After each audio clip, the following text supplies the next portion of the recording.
Hi guys, so to start this week's design, what I've done is painted my nails white and then using a makeup sponge and 4 colours. As you can see here, I'm going to sponge onto the nail.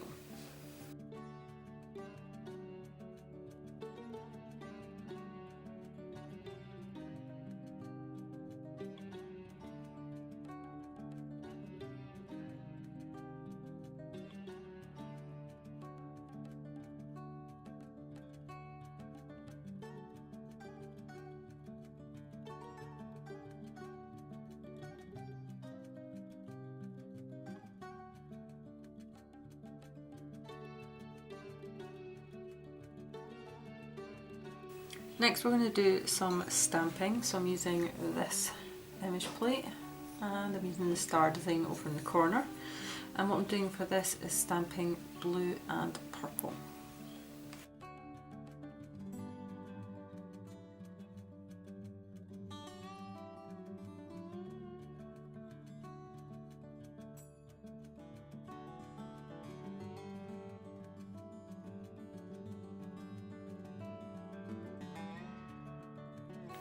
Lastly, over the entire nail, I'm going to use this scattered hollow.